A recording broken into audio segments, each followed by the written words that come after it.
Good evening, everybody. This is Jeff with Junior Hockey Advisor, but tonight it's Junior Hockey Live. Here with Mike Bloom. Bloomer, how you doing? I'm good, Jeff. How are things over there? Can't ask for a better day.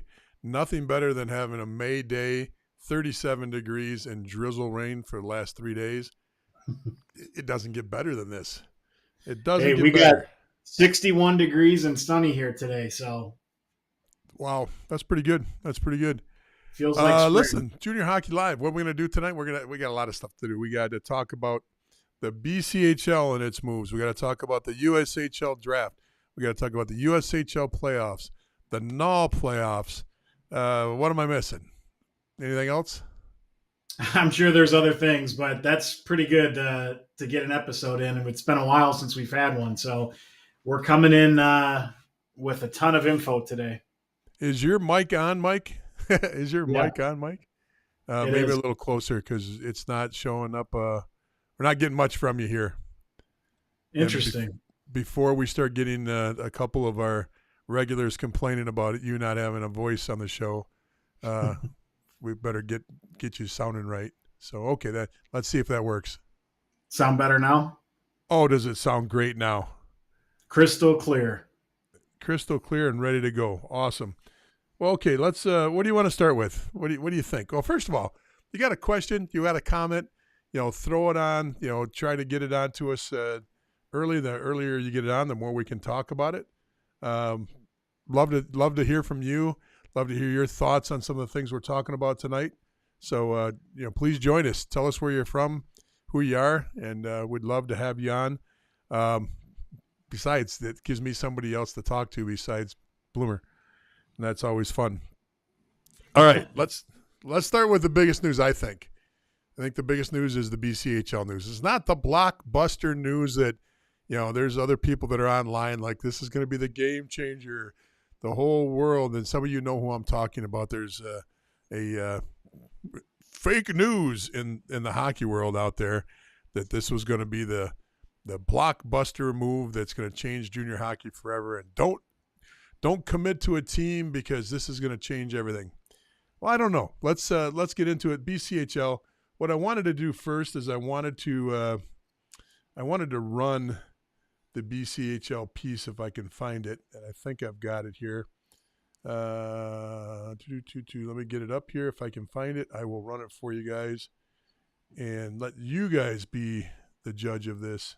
And of course, you saw me, Mike. You saw me preparing this before we went on. I actually took, there we go. Okay, so let me go over here. We'll put this screen on. It'll take a few minutes to run through this, but I think this will give everybody an idea what we're talking about. So put in the comments if this is not running right, and I'll let it run here for us. For 61 years, the BCHL has been striving to be the best Junior A hockey league in Canada. A league known as a pathway to scholarships and for putting players first, for being a league where hockey dreams come true. We are proud of our history, but the BCHL must modernize, and our plan is to do just that, to level up. Our mission is to establish a tier of junior hockey never before seen in Canada, raise standards, provide more opportunities for players, and increased excitement for fans in this province. Imagine a next generation of junior hockey in BC, a league with bigger goals, a league dedicated to sending even more players to NCAA Division I schools, a modern league with a focus on keeping scholarship and NHL dreams alive while honing skills here on home ice. After years of searching for solutions, asking for an audience with the governing body to brainstorm new pathways for players to compete close to home, without success, the BCHL's Board of Governors have voted to not renew the league's agreement with Hockey Canada. This bold move gives the BCHL's 18 franchises freedom to become a much more dynamic and modern independent league. To understand why, we need to understand the national system and how the BCHL has outgrown that system. Hockey Canada is the national governing body for hockey within the country, and it oversees all leagues in our sport. Hockey Canada's system provides strong support for many of those leagues, teams, and players across the country. However, the system has not evolved to support college tracking hockey in Canada, which is trending upward. Here's the issue. In the Hockey Canada development model, the Canadian Hockey League is considered the top tier and has been given advantages. However, if a player signs with a major junior team, it immediately disqualifies them from U.S. college schools because the NCAA considers the CHL a professional league. This is not the case for Junior A, which is why so many Canadians play in our league, to preserve that college eligibility. If players under the age of 18 do not have a proven college tracking option in their own branch or region, they're restricted from signing in the BCHL by Hockey Canada regulations unless their parents move to British Columbia. Often, they're forced to leave Canada to play in the United States. What we are left with is a system that encourages Canadian players with scholarship aspirations to pursue their junior hockey development in the U.S. The BCHL believes that players should have two development paths in Canada: Major Junior leading to the National Hockey League, and College Tracking Junior leading to a U.S. college, and then the NHL. Both are important, and both should be supported. So let's stop right there for a second. There's a little bit left. I want to watch the rest of this, but isn't this – I mean, I guess what they're saying here is they want to upgrade their level of players so that they've got more people that are going to the NHL from the BCHL? I don't know, because right now the BCHL is the pathway to the NCAA for the most part. It's the major pathway in Canada. What's the difference, Mike? What am I missing here? I think the biggest difference that I can see is the fact that right now for Canadian kids, they have to live within British Columbia in order to play for the BCHL. With their new alignment, it doesn't matter where they live, they can go and play there because they're not restricted in any way.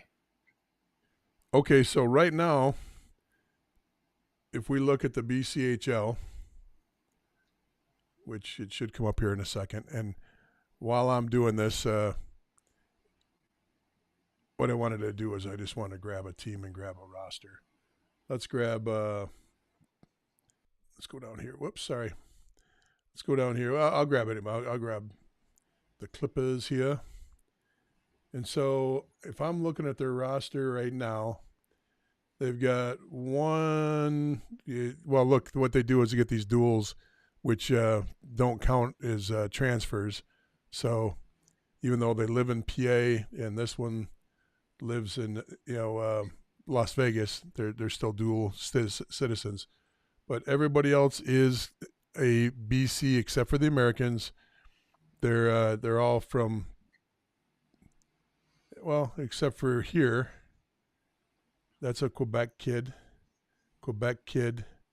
Ontario kid. So already I don't understand, unless what they're saying is there's a limit on those kids that come in from the other, and they want an open door. Is that what I'm hearing? Well, no, you're looking at the kids who may have been born in Ontario or, Quebec City or whatever, but now live in the BC, whether they did that in order to play in the BC or they moved earlier on. I get you, but there's a heck of a lot of kids already doing that. And that's no different than a kid in the States moving to the Detroit area or the Chicago market to play U15, U16, U18. I mean, so they're already in a sense, they're already. The parents would have to move. The parents have to move their home and everything else in order for that to work. Technically, that's what you have to do also in a lot of the states and a lot of the districts. For example, to play in most of the teams, you're supposed to move into the market. I think they get a couple. Like Victory Honda gets a couple kids they can bring in from out of the state, but they end up having 6, 7, 8 kids from out of state because they take up residency there somehow. They get an apartment. Their parents actually do move. I mean, Rocco Grimaldi was a California kid playing for Little Caesars when it said Detroit on his address because his whole family moved in there. They just picked up and moved across. So I guess that's the same thing they're dealing with, because I understand their system, but I'm not understanding what the independence does that's going to improve them. Okay. Yes, maybe it gets them the ability to not have to move, the family moving. Okay, that's advantage. That's an advantage. I can clearly agree with them that if that's the case. Let's watch the rest of it, and Let's see if there's anything else that gets picked up on here. BCHL tried to modernize junior hockey within Hockey Canada. The decision to become an independent league was made after nearly 5 years of good faith efforts to find solutions. BCHL owners, governors, executives, and committees thoroughly explored all options, but were unable to get meaningful dialogue, responses, or attention from governing leadership at Hockey Canada. After years of asking for dialogue with no progress, the time has come for change and a new path forward. The BCHL is entering a new era, offering more opportunities to our players and communities under regulations that will grow college tracking hockey in Canada. More and more BCHL players are earning scholarships to NCAA Division I schools while playing in the league, as demonstrated by the league record 185 Okay, just these numbers are up here, and these are real numbers. I did verify this. I mean, it's always a snapshot, so you're always grabbing what, but they do have 188 NCAA Division I committed players. That's not unusual for them. 411 alumni players. That number's close to being right on or is spot on. I didn't see anything that stood out when I went and looked at that today. 97% of BC-born player athletes playing Division I hockey played in the BCHL. That makes sense so far, unless the kid jumps to the USHL, but it's hard to pull a kid from the BC when he's got the ability to play for the BCHL, And then the national champion Quinnipiac University had 14 BCHL alum. I'm surprised they didn't have more because they're known for pulling from that program, and that's an East Coast thing with Division I programs. We've talked about this before, where the BC they play 1 year, they go from prep to 1 year in the BC, and then back to the East Coast for schools like Harvard, Quinnipiac, BC, BU. You get that Providence. All those schools get a ton of BC kids. So none of the stats here, there's nothing they played with here. Those are accurate across the board. You agree with that, Mike? Yeah. Committed players set this year. As part of the plan, the BCHL will host exciting new events, including a potential post-playoff tournament, the showcase event, our top prospects game, outdoor all-star event, and roadshow will continue to expand and grow to help increase valuable exposure. The player pool will increase, and the league will be able to recruit any player from out of province and the States, in addition to those outside of North America. And that being said, our priority remains to develop BC athletes, and minimum roster rules will not change. Okay, so that's a big statement there. Minimum roster rules won't change. So if minimum roster rules aren't going to change and they're going to keep their rosters set the same way, this is a BC league first and foremost. They're not going to change everything overnight and all of a sudden make this where there's only a third of the kids from the BC, their fan base would turn on them. So what am I missing here? I mean, I get it. Independence, I like that part of it. The fact that they're not under Hockey Canada, we've seen a big surge towards all that in the United States with the EHL, with the USPHL, with the NCDC. So moving away from the major organizations is not it's already a kind of tried and true is a method to have more independence on your league. I don't necessarily agree with it, but I get it. Putting more events in, I get it. But if their roster minimums are going to stay the same for the Americans coming in and the out of province coming in, what's really changing? I don't know if when they said roster minimums, they were speaking on their import rules, or if they just meant, I don't know what their minimums are. If it's like 23, 25 players, that would remain the same, Okay. Yeah. I see what you're saying, that they're not going to add, they're not going to have 40 kids as a right, part of their roster. Right. Okay. Maybe that sounds good. Anybody out there have any questions on this, or comments? Because this is new territory. I want to say it's new territory. I think everybody's seen this coming, but now it's official. There's about a minute left. Let's go through in here. The less than a minute left. Let's just let it finish off, then we can chat about it a little bit more. Parents and families can rest assured that the standards of excellence in their day-to-day hockey experiences will only improve in the new era of the BCHL. With a track record in Canada of sending the most players to NCAA Division I programs, the BCHL has already established itself as a premier college tracking junior league, but we have bigger aspirations for players and our league. Imagine an independent and inclusive BCHL with young players from our great province across Canada and around the world. A league built on speed, skill, and player safety. A league where all players see a path to NCAA hockey. The BCHL, the home of modern hockey. Okay, so I think we just may have hit on part of it. And, we won't spend all night on this because I know we got other topics to go on. They just said worldwide recruiting right there. I don't know if you picked that up. So instead of having just the rest of the provinces, which they already get, it's just a matter how they get them. They already have an allotment of kids that play up there from the States.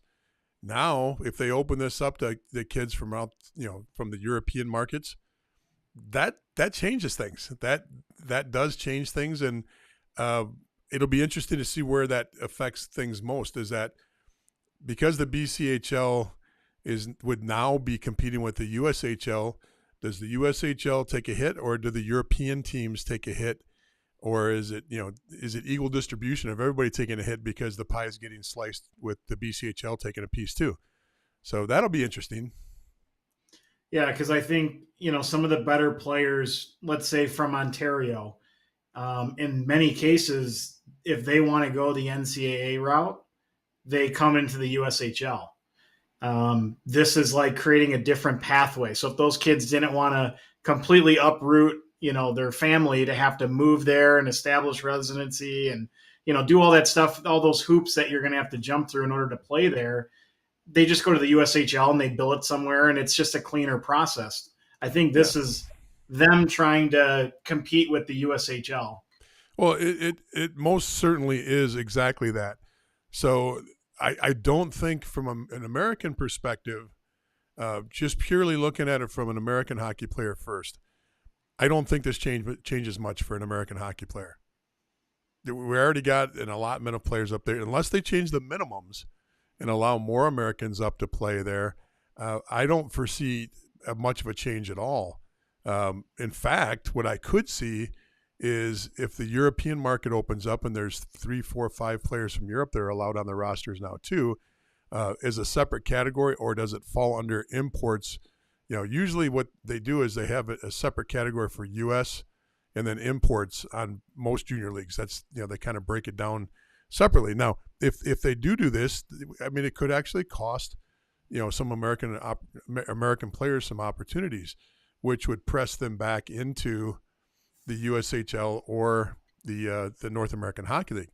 Now, I know for a fact that a lot of the general managers in the USHL, once a player decides to go to the BCHL route first, if they get trimmed or cut or it doesn't work out, the USHL a lot of times snubs them. They go, nope, we're full. We're ready to go on our own direction. And it's been that way. You can talk to some of the guys that have been around in the league a few years. I'm not saying they're all like that, but there's quite a few guys that look at it like that. They're very competitive with that league already. The USHL's been kicking butt now for 4, 5, 6 years. And, it really has left every other league in the dust. Even the major juniors they were talking about, the Q, the W, the O, all these leagues now, they don't have the same numbers as far as quality hockey players that the USHL has. It's the deepest league right now, and it's producing the most first-round picks. It's producing the most players, per roster. That's where it's at right now. So I get it that they want to be on the same level as the USHL. I get it that they want to compete there. I just don't think there's an advantage for a U.S. player. This might be good for any kid outside of the BC, the actual province. But I don't know. That's the way I see it. What are your thoughts? Yeah, I think it still remains to be seen if there's a push that they're trying to make that they're just not saying out loud right now, as they try to transition into this. Yep. Where it could be them putting a huge focus on trying to get a bunch of U.S. kids into their league and try to compete directly in the, for the US kids with the USHL, or if this is more to maybe pull some kids that might consider going to the OHL or to, the WHL. Obviously, those kids for the most part don't really care about NCAA, but maybe they would reconsider. Obviously, the Quebec kids, to get them to consider going to the BC route and then going to the US college route and then obviously to the NHL. There's just a lot of factors that go into it that I'm not exactly sure like what their main focus is. But, obviously if they don't have any import rules or they don't follow some of the rules that are in place with Hockey Canada, it could also backfire on them, because we've seen that. We saw the what's happened with the NCDC when they pulled away from USA Hockey, when they opened up and expanded the amount of foreign players they allowed into the program. It didn't necessarily, first of all, the European players are not dominating the upper part of the league as much as I thought they were going to. The other part of it is their numbers have stayed exactly the same as far as the output. I thought at first when they first did, I thought the NCDC when they were getting 8 or 9 or 10 kids a year, these are fresh commits during the season. Obviously there's kids that already had their commit that come in and play on those teams too. But I thought it was going to be a slow surge and they'd simmer and grow a little bit from there. But now we're talking, 5, 6 years in, 7 years in, we're still seeing the same numbers from the NCDC across the board. So their innovation, we got to go independent. It's going to be better. USA Hockey is thwarting us because they've got their tier 1 choice. They've got their tier 2 choice. We don't have our space. We're going to do our own thing. Get it. Okay. Once again, don't agree with it, but I get it. The next thing they did was they said, we're going to open up the European markets and we're going to take more European players than other programs. Okay. They did it. And I'm not seeing them, break any barriers here to grow their league. Now, you could argue that that's a newer league. The BC is much more established. You could argue that the BC's already got a better level of players, and and there's so many good positives that the BC has that we're not comparing apples and oranges. I get that, but we have seen a major junior league try this already, and I would say that if I was going to grade that move, what do you think? C plus? That's where I'd put it at. I would not give it an A or a B. Because it didn't succeed in anything that the league that the precursor league to this, which was the EJHL, was doing already, and they did it better. So this BC model, I don't know where the improvement's going to be. Okay, maybe you market it better. Maybe you got these road shows they're talking about. Maybe there's a lot of things like that going on. But besides that, bringing a few European players in there, I don't know. I just my thought pattern of not being connected to Hockey Canada was more along the lines of if you're playing for a BC team, and let's just say after Christmas, all of a sudden a USHL team or a NAHL team wants to basically take that player and then roster them on their roster, and they can finish out the season, maybe give them a playoff bump, for their own team. Typically, you'd have to pay for that player. If it's a Canadian player, you're going to have to pay $4,000 if that player is going to come and play in the North American League. Well, that money actually goes to Hockey Canada. Yeah. So if they're not connected with Hockey Canada, is there even money involved, or how does that work? There's still some unknown when it comes to those scenarios, but that's one that could backfire with them not being connected to Hockey Canada, because I'm sure Hockey Canada would be like, hey, you're on your own when it comes to that type of stuff. If you're going to, remove yourself from our umbrella. Yeah, and the other part of it too is that the BC had a chance to prove themselves every year in the Centennial Cup, which is the Canadian. All the CJHL teams would play. They'd send their best representative to the playoffs. They do their individual playoffs for the leagues. That all their champions would go and play in this, Champions of Champions tournament. And when they did this, the BC would always, fare very well. I mean, you'd have your outliers, your Brooks or somebody would once in a while step up, but the BC did very, very well over the years representing themselves. Even if they didn't always win the championship, the quality of teams they sent there were just unbelievable. And it's like playing on the NAHL. To win the BCHL championship, you get it's arduous. That's the hardest of the different leagues to win, is the BCHL championship. So, just like the NCDC, the longer the NCDC is away from that, now there's speculation. Is the NCDC as good as the NAHL? Only people who say that are the new people that are growing up in the sport now, and they just see a brand over here and they see a brand over there. It used to be all these people played in the States at the tier 2, tier 3 level, and you had championships. You had a national championship, so you could prove who was the best. And the NCDC, in their prior life, would always dominate that level, and they just built a great reputation off of dominating all the other junior leagues. Now, the NAHL and the USHL were not part of this. This was everything else. So the BC had that reputation too. The further they get away from this with this independence thing, I think it's going to actually be something hard to overcome, because now nobody can compare it. Now you got a Centennial Cup champion, and they're sit over here, and people can see it and go, oh, that's the champion. The BCHL, who do they play a championship against? Nobody. So they win. You got your own league championship, then they're done. I just think that could be something that's, if it's viewed the same way the NCDC is viewed, it could hurt them in the long run. Yeah, and if somehow Hockey Canada wants to try to beef up, let's say the AJ, right now I would say out of all the junior A programs, or I should say leagues, the BC is the top league. When you're breaking down the SJ, the MJ, the AJ, the OJ, all these other leagues, they're definitely comparable in some cases to the USHL, but in most cases comparable to the NA, just overall rosters. So they're kind of sandwiched in between, the USHL and the NA.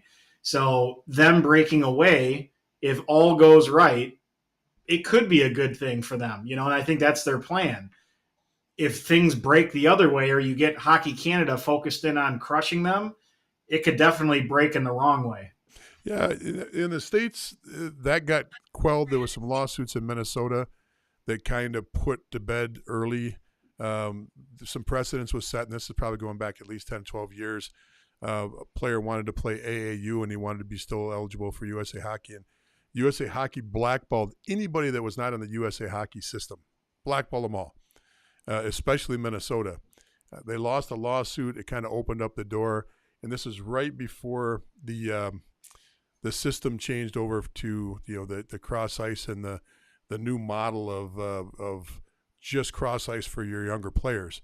So then all of a sudden it opened the door back up. So even though it was meant for older kids and stopping them from going to USA Hockey camps or being part of the developmental program, what it really did was open up the door so people could have these AAU side teams, these little might and squirt full ice teams that nobody can stop, because USA Hockey's not going to go down that road again. They're not going to spend hundreds of thousands of dollars fighting a lawsuit that they'll probably lose again, because it was a monopoly.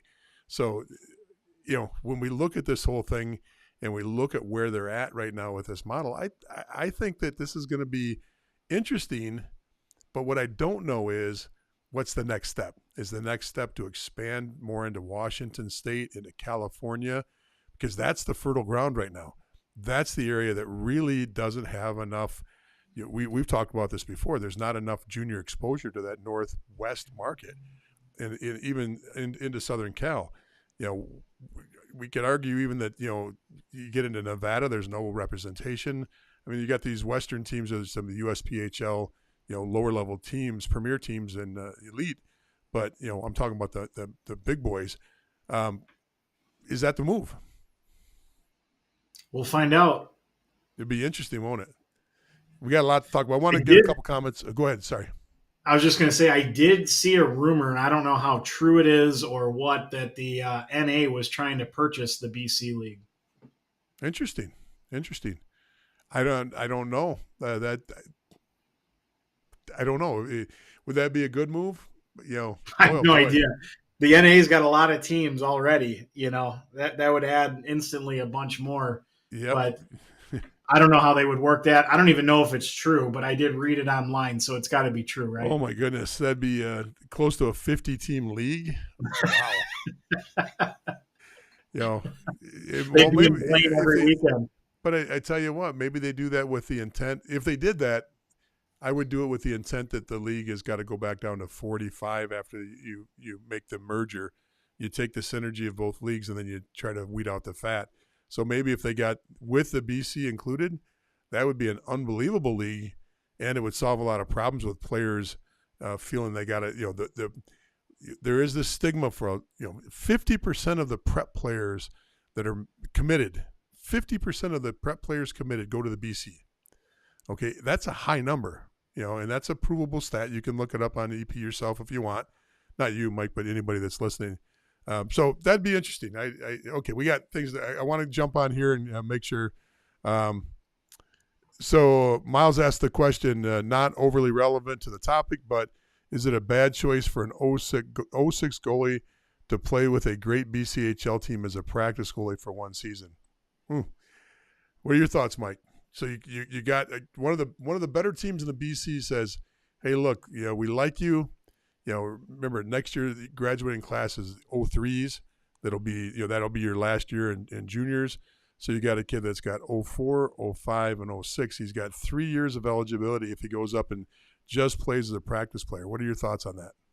I would not do that. I would play for a team where you got the pressure to try to win games and you're in the net, hopefully as the number one, getting 80-20, or even 60-40. And, you're basically battling in the heat of the game with your team, not just going out there and practicing. I would agree with you on this, Mike, which is rare, but we'll do it anyway. Miles, I would look at it from a little bit different angle.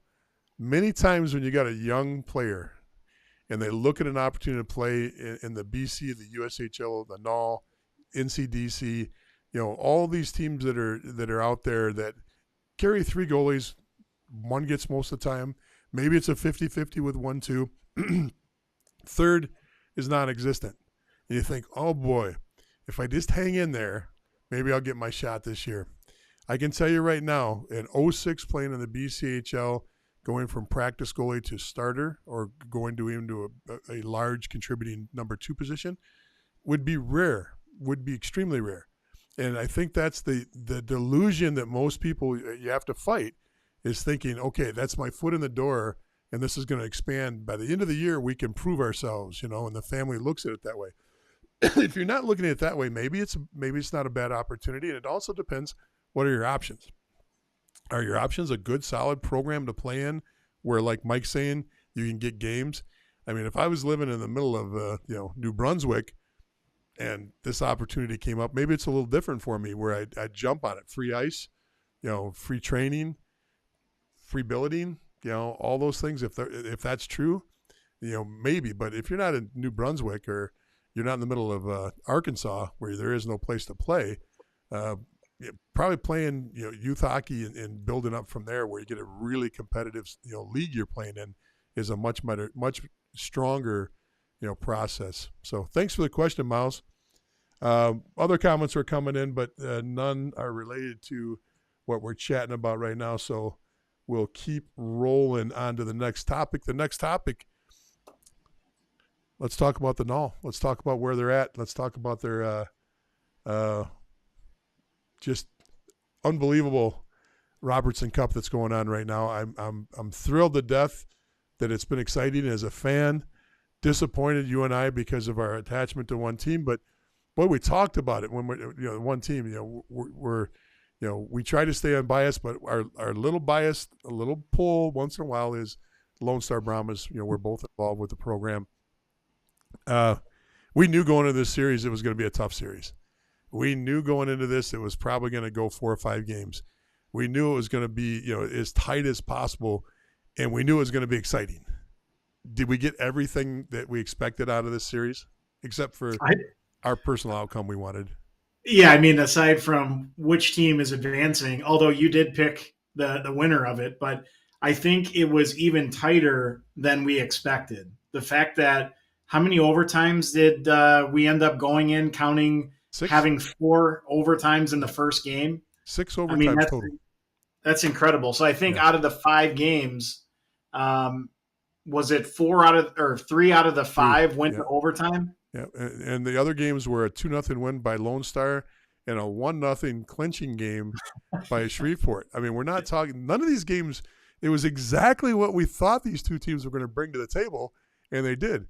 And if you got a chance to watch that last game, what was unbelievable is this is game 5. Now, playoff hockey is tough at any level. A 5-game series in the NAHL in the South is extremely tough. These guys were banging and playing and clutching and grabbing for every single piece of ice. Now, it wasn't like the old Norris. There was not a bunch of holding going on. I didn't mean it that way.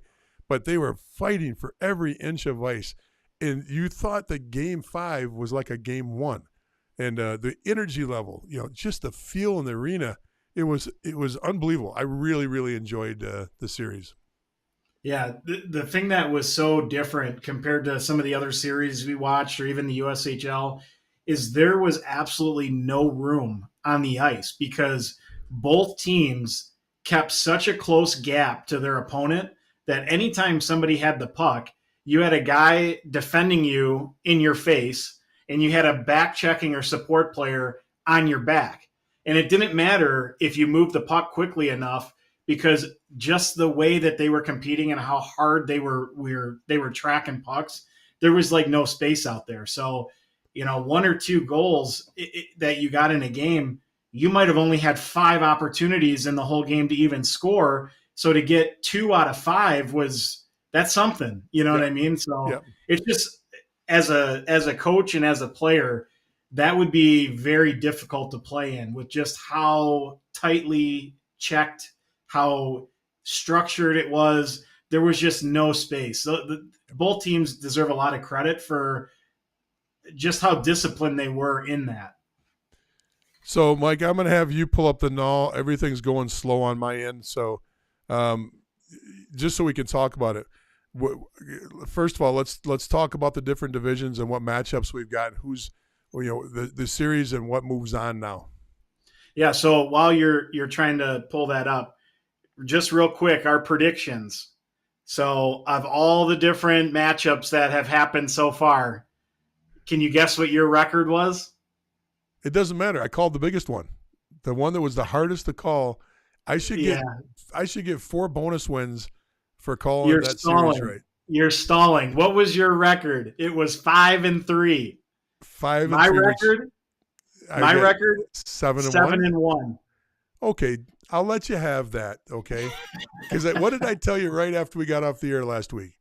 I said I had to go counter to you to add more spice. I had to pick some teams to make sure that everybody felt like we weren't both homers picking the same thing all the time. So I took the bullet for this. I took a bullet and picked some teams just because I wanted to make sure it was good entertainment. Okay. I didn't take the number 1 seat in all of my matchups to make it 7-1. How many number 1 seeds did you take? Well, I mean, there's only one number 1 seed in each of the different matchups. Yeah, you still have to go 2 through 3 and things like that. Yeah. So how many of the favorites did you take in each matchup? Let's see. 1, 2, 3. 3 out of the. You only took 3 favorites out of the what were 8 series? I believe so. Maybe 4. Yeah. Then you deserve it. You're the king of the NAHL playoffs. I'll give you that. Thank you. That's all we need. Let's end the show. That's all we need. You just got to stop right there, huh? So anyway, the matchup that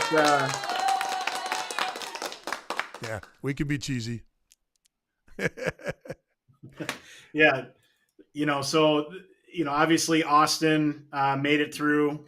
Actually, something to call out here. Out of all of the matchups that happened in the NAHL, every single one except for Lone Star and Shreveport was a sweep. I've never seen that before. Yeah, I wasn't expecting that. Yeah. So, I mean, all these teams made it through their matchup pretty easy. which we've talked about even when we went through these different matchups, that, the South Division usually beats the crap out of each other. And, it's, even though they're the best division, sometimes they kind of wear themselves out and don't have a shot at the end. Outside of Shreveport, everybody kind of had it easy, and they've had time to take a break and reset and everything before the next matchup started. So, nobody's really at the advantage until you get to the Oklahoma and So Shreveport. let's just go division by division. Which two teams came out of the division, and let's do a reset here. Okay. So in the Central, are you able to pull it up on your end? Because I still got a spinny wheel over on that computer screen, so I'm surprised that we're actually on my end. But the NAHL's been that way all day long. Their website, I've been getting on every other league website, and they've just been slow. Yeah, well, we can talk through it, but in the in the first division that we typically cover, Austin's going to face off against St. Cloud. So I'm getting the spinny wheel too. So their site must be delayed. So Austin. For me, we've talked about Austin throughout this whole year. We actually did a couple episodes where we highlighted a couple of their players. Actually, the two guys we talked about, I think on our first or second podcast that we had back at the very beginning of this year, both of the kids got drafted into the USHL. They sure did. So, we were on to them pretty early with, just how well they were playing. And again, that was real early in the season that we were going through that. So I picked St. Cloud. I have some ties to that program with some of the kids that I've coached. Their goaltender, Ethan Dahlmeyer, he was also drafted into the USHL today. He is a difference maker for their team. And, we talked about it in our last episode. Just St. Cloud is a different team once they've acquired some players closer to the trade deadline, and they play a little bit more of a structured game, and the pieces are just starting to fit. So I could definitely see them winning, but I'm not going to go against Austin. I think with Morrissey and Goffredo and, just some of the players we've talked about in the past, they're just too deep for me to think that they're going to lose this series. So I'm going to stick with Austin. Okay. Now you got to make a pick. Yeah. What are you thinking? I'm going Austin too. I'm just going to copy you so I can get a good record. No, I can't do that because now that I'm down 2 games in this whole thing, I got to pick against you. No. You got to pick with who you think's going to win so that there's not going to be the same matchups that we're picking every single team the same. And if there is, then maybe we both know what we're doing. I say Austin in 4. Okay. And it's a 5-game series, so in 3. You're saying 3? It's going to be a sweep again? Oh, you're saying Austin in 4 games? They're going to win? In 4 games. Got it. That's how people would normally say it. I don't know how you do it in your household. But we don't talk hockey over here. Since you're still using an AOL dial-up system in your house. Yeah. All right, so the next matchup would be Wisconsin versus Minnesota. You want to go first so that way I don't pick your team? Boy, oh boy. I learned I took my welts on calling these 2 teams last time.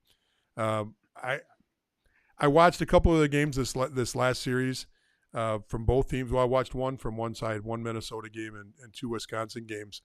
Well, I like Wisconsin. I mean, I really do like them.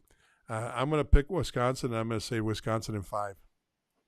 Yeah, I think this one will be fairly close. There's some, pretty good balance between the 2 teams. Like their rosters and the type of star power each team has is pretty balanced. Wisconsin's my pick as well. I think the Lewandowski kid, who actually used to be on the Chicago Steel a couple years ago, and he actually did well in the USHL. I'm surprised he is not still there and is playing in the NA, but that's for him. He's one of the top players, and he's doing really well. He's a lot to handle for a lot of teams. So due to him and Gavin Moffitt, their goaltender, who also was drafted into the USHL today, he's got a 2 even goals against average and a .938 save percentage. That is really good for especially this division that plays a little bit more wide open than, say, the South or He'd be a some of the other fourth line divisions. goalie in the South, though. Holy smokes! That last series, I think everybody had about a .23 goals against. That Holy is smokes! true. That's a regular season, but yeah, but he's, like I said, he's a difference maker. I think Wisconsin will win, so we got the same pick for that one. Okay, tell me what you think about the other divisions. All right, so the next one we have is Maryland versus Maine. Maryland's been one of the top teams in the NA the whole year. Them and Oklahoma were kind of battling for 1 and 2 throughout the year. I did pick Maine to get here and to beat New Jersey, which they ended up doing. So I'm going to stick with Maine.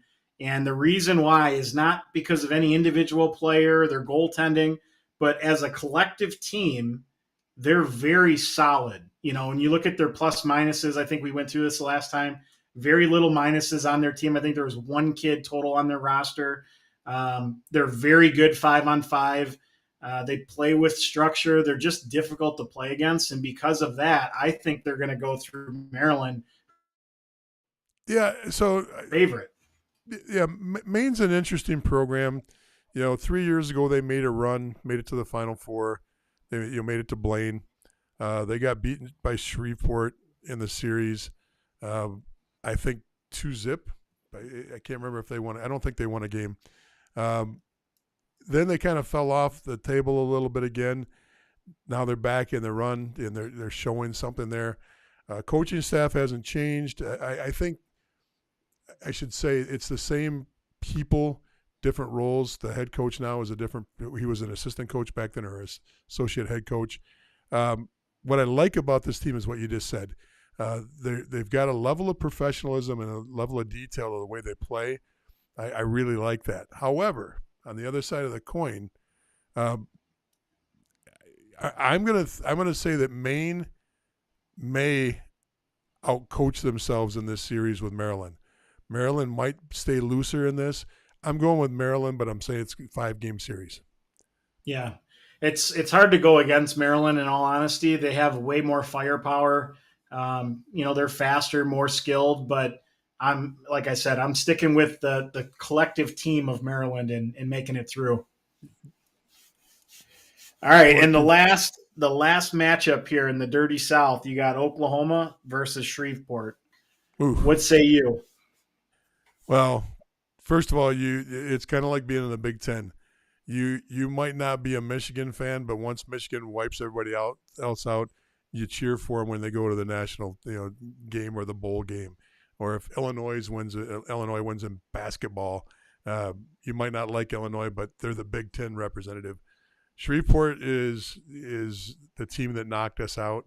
I have personal ties there. My son won a Robertson Cup with them 3 years ago.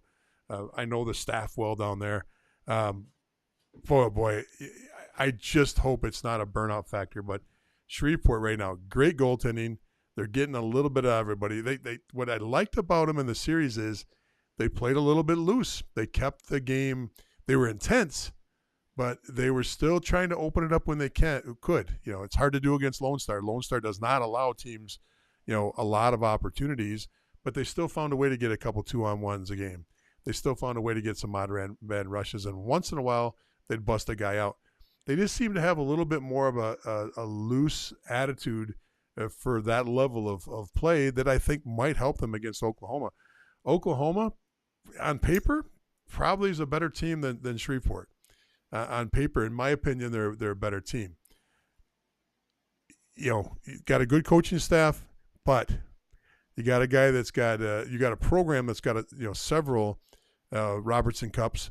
You've got a program with a coach that's only 2 seasons off from his last Robertson Cup. He's got 3 to 5 players that because a couple of the guys were on the roster, but they just didn't see games in the playoffs. So you got a lot of players that still have Robertson Cup championship experience on Shreveport, and I think that's going to carry them. I take Shreveport in this, and I take Shreveport in 4 games. Yeah, I think if Shreveport, though, turns it into a run and gun type of series, they aren't winning that series. If they keep it tight and they take away the space and the skill and the speed of Oklahoma City, then they've got a shot. because Oklahoma Oklahoma on City. paper is a better team. I tell you what, though, even if it goes run and gun, Shreveport's got a netminder right now that's playing at the highest level that a NAHL goalie can play. You see this a couple years ago. I don't know if you remember when Shreveport won it last time. It was their number 2 goalie over an NHL draft pick, or was he on the watch list or was he a draft pick at the time? Anyway, he ended up being a USHL goalie next year. He was on the NHL watch list at the time. He might have been drafted to it. I have to go back and look. He never got in because the second string goalie got hot and ran through the whole playoffs, with the number 1 spot. Unpredicted because this other kid was heralded.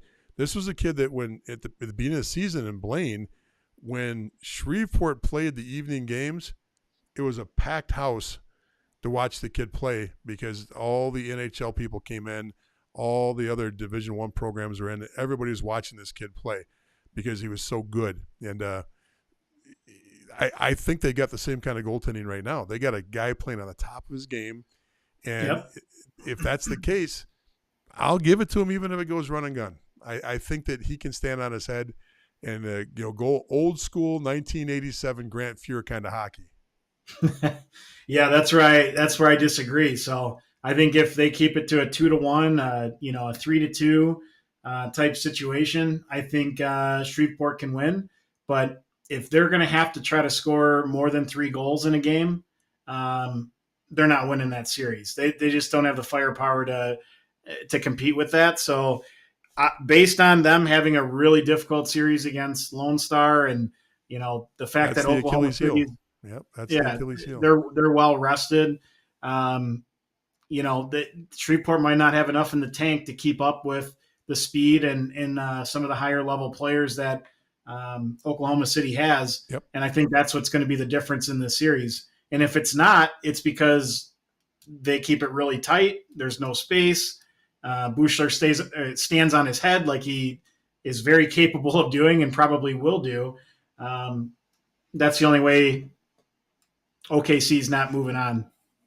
The other thing about this, I think Shreveport's got to smack them quick. They got to jump on the first game. If they take that first game, I think their odds of rejuvenating and getting over that tired feeling is. If they lose that first game, it's like the uphill battle for the players. It's going to be tough just because of all the overtime games. Think about it. They played 2 extra games in that first round of hockey as far as total minutes go. They played over 2 games in game 1. They played three periods, and then they had 4 overtimes that are all 20 minutes, 5-on-5. Yep. I mean, that's crazy. Yep. Okay, so enough. No, do we want to get into the USHL? We're already 53 minutes in. Why don't we hold? So, otherwise, it'll be over by the time we cover it. Okay, let's cover the USHL quickly, and let's talk about where they're at right now. I'm trying to pull that up so we can take a look and get the playoff standings here. Their website is working, which is always nice. So, but I don't like about this is they don't break it down and show you round by round. They just give you the overall. So we're down to the final 4. Okay, let's talk about the final 4. I'm going to bring this up so people can see what the bracket looked like as far as games and how many wins, losses of the 16 playoff teams. And I think if you go to the schedule for the month of May, it'll show you the matchups that go under stats, and then go to schedule. Oh, there we go. So, here it's the game schedule, but you can see who the matchups are. Yeah, there we go. That makes sense. So you got Lincoln versus Fargo in the first matchup. Lincoln beat Waterloo to make it in. Fargo beat Tri-City to make it in. For me, we talked about it in our USHL, predictions. Fargo for me, I think is the top team. I'm sticking with them to advance out of this series. I think they've got the high level scoring ability with a kid like Cole Knubel, who had 66 points. But the thing that I think that separates them is the USHL is not always the most physical league, especially when you compare them to, say, the NAHL or whatnot. But Fargo has players on their team that have sandpaper in their game. They finish checks. They're willing to fight. I don't think there's going to be any fights in the playoffs, but if there were, they'd be ready to go. And because of that little extra grit factor, I think it's use that word. Come on, everybody use that word. Housewives use that word now. You get all the woke people even using grit now. Come on, got to get. What do you want to call it? What do you want to call it? Toughness, thick skin. Not politically correct, but ballsy. Anything but grit. I mean, come on. Now you see grit in like house cleaning commercials where you got the little housewife running around going, "Oh, my grit." Come on. I'm so over that word. So over that word. All right. I didn't know you had a trigger word, but now we do. I'm triggered. That's right. I'm triggered. What a snowflake. So I think, their goaltending with Moranov, who has been one of the top goalies all year. He's on like the NHL scouting list and all this, all this other stuff. 2.36 goals against with a .917 save percentage. I think that Fargo's taken this series. But I agree with you on Fargo. Let's move down to the next series. Next one, you got Youngstown facing off against the Chicago Steel. Obviously, I'm going to stick with the Chicago Steel. They are loaded. They made it this far. They beat Dubuque, and they didn't even have Max Celebrini on their team, who was playing in the U18 World Championship, World Juniors, whatever it's called. So they'll get him back, who's only the leading scorer in the USHL and 86 point getter in 60 games. Yeah. To go along with three other guys on their roster that have 70 plus points. So, for me, they're gonna have no issue moving on in this series.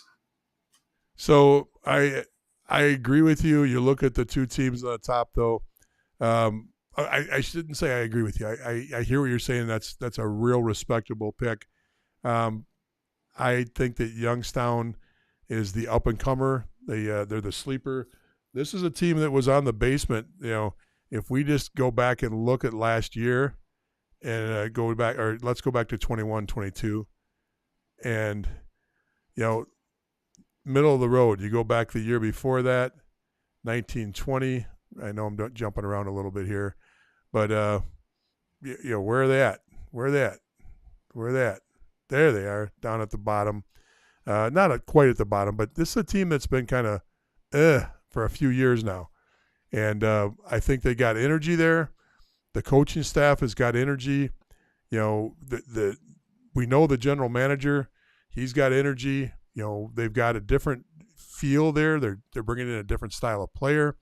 I'm going to say that you're right on who's going to win this, but I say it's going to be just a bloodbath. I think it's going to not fights, but just good hockey. And I think that Youngstown's going to lose this in a heartbreaker. I think it's going to be that close. What's that? Yeah, no, I thought you were going with Youngstown. No, I'm not going with Youngstown, but I think they're gonna make it that kind of a series where it's gonna be darn close. Well, yeah, I mean they have Whitelaw on their team, who is going to be a highly drafted player in not this coming draft, or maybe he is this coming draft.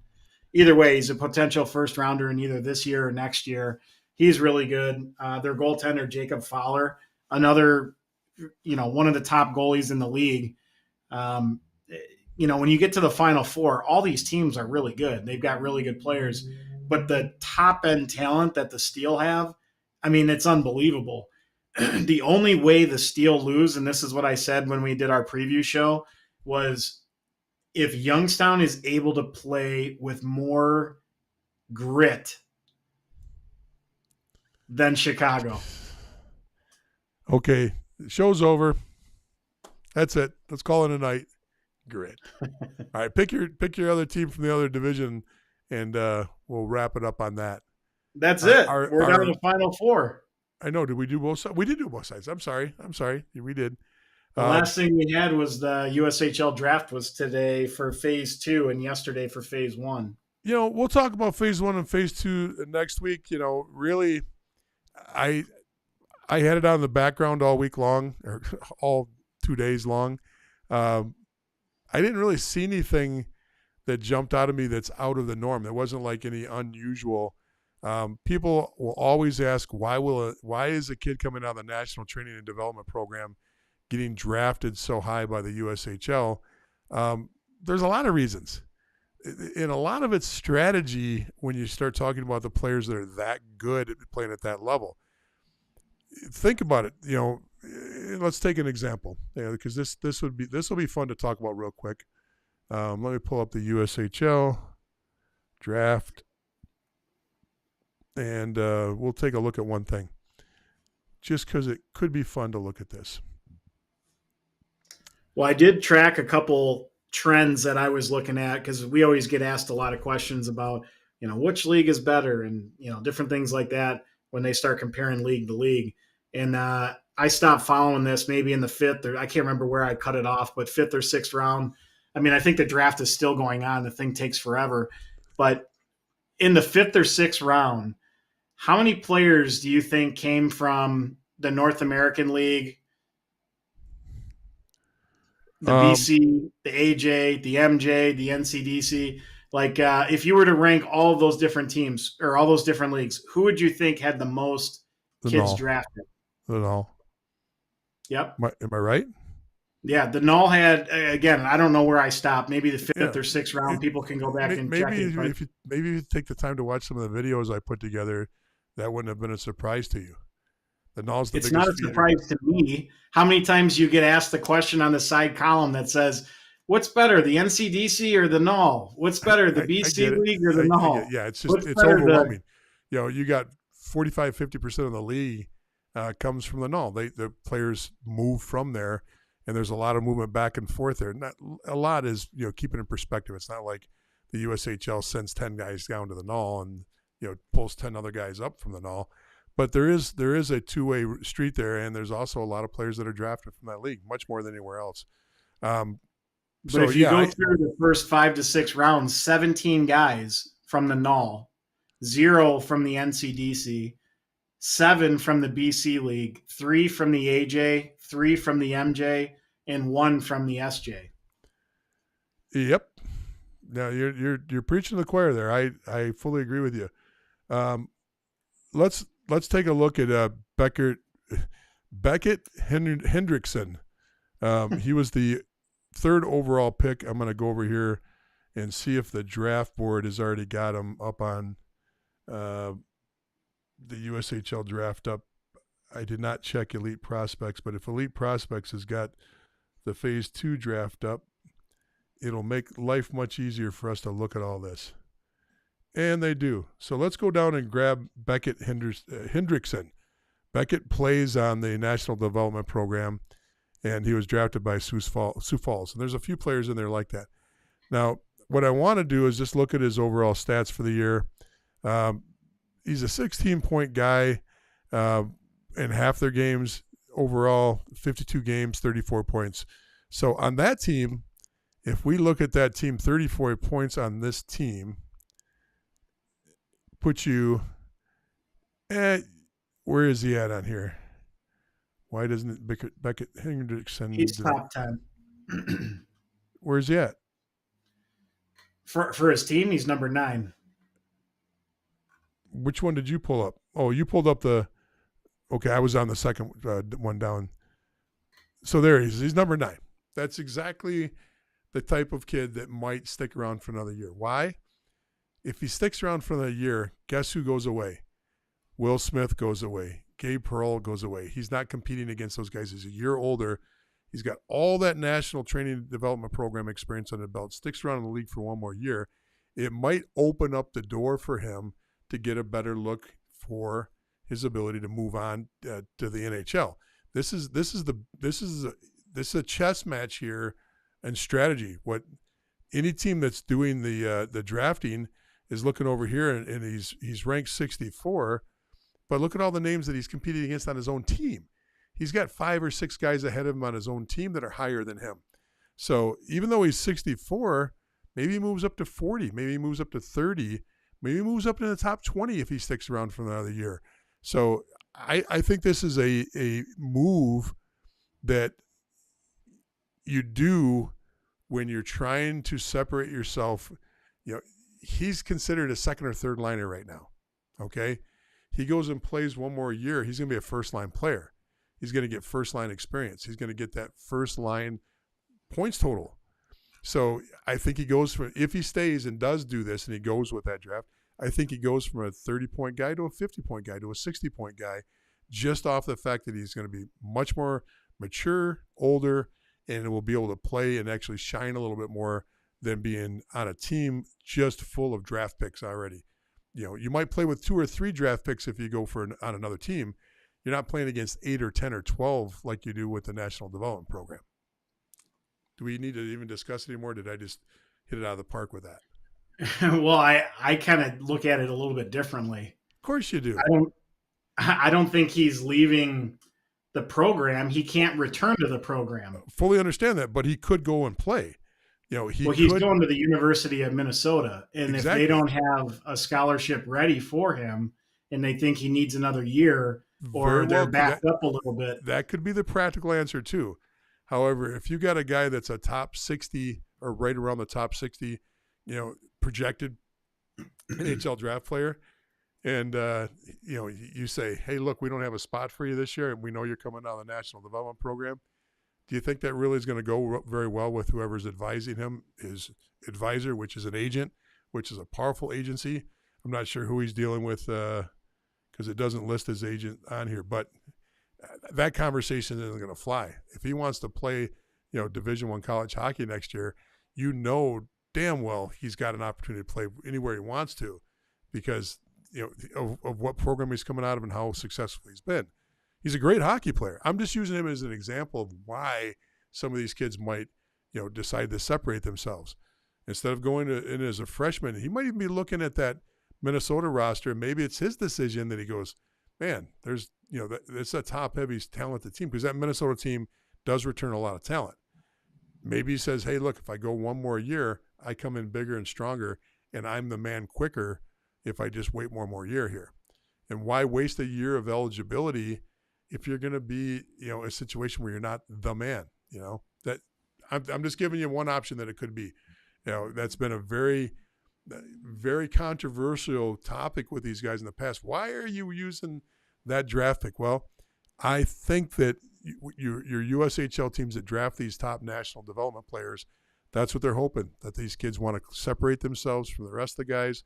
They want to get a little bit bigger and stronger and play one more year. Yep, that's one way. Yep.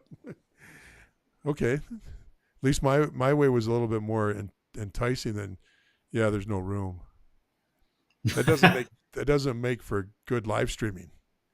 Yeah. Well, that's what happens when things are backed up and you're not quite ready, or the team doesn't think you're quite ready to make it in. You can't go back to the U.S. development program, and if you're not yet ready for college, you play an additional year in the USHL, but you have to go to one of the other teams. Yeah, since he's a Minnesota kid, he's probably stuck to Minnesota, probably because of tradition and the fact that he wants to play there. But the reality is, with any other kid coming out of the National Development Program, if they wanted to go play D1 the next year, they're going to play D1 because there'd be tons of teams that want to play. Minnesota's that anomaly. They're on top of the heap. You don't get bigger than Minnesota, you know. Regardless of who won this year. But let's not forget, you know, this is a guy that's got a dad that probably had 10 years, 12 years, played for Maple Leafs, been around for a while. He's probably got a good idea where the path is going to go. I mean, the whole family is, you know, they're chock full of pro players, you know, in their past, good hockey players. So, yeah, we'll see. Yeah, if you look at the class he'd be going in with, there's probably a top 1 or 2 overall NHL draft pick next year in his class. Yeah, so you let those guys get their one and done, because you know you're going to see a lot of those guys that are going to go in the first round. They'll play 1 year of Division I college hockey, then they'll move on. So All right. If even that. Yeah, that's true. All right. We've had enough talk tonight. You got everything out of your system now? Did we cover enough to make up for not being on last week? Yeah, I think so. I think we're in good shape. Good. Congratulations once again on being a better picker of teams than me. But I'll still take honor in picking the hardest one of the series and picking it right and calling it a 5-game series. Let's not forget that. Yeah. I'll never go against our guys, so I'll always get that one wrong if we end up losing it. Yeah, see, but that's the difference in being an unbiased person by nature and being somebody that can't be objective. So just loyalty, that's all. I told you I'm loyal. I just as a fan, I took my hat off as a worker and put my hat on as a fan. So all right, listen, good for everybody that stuck around. I know we started out with a large audience, and then we started getting a little bit we lost a few people, but that's okay. It's hard to stay on for an hour and a half. Is there NHL games on tonight? Do you know? I didn't even look. I would assume. I'm sure every night they should have at least one or two moving forward. Yeah, good hockey going on there too. So, all right, make sure you check in with us next Monday night. Junior Hockey Advisor. We did not want to go up against that Shreveport Lone Star game this last week. That's why we did not broadcast. Make sure you go on to Junior Hockey Live YouTube, like and follow there. You can go on to Junior Hockey Advisor, and you can like and follow that YouTube page too. The YouTube pages are where it's at. We need help there, so if you can jump on and subscribe, we sure would appreciate it. And we'll see you next week. Thanks, Mike. We did a great job tonight. Take care, everyone.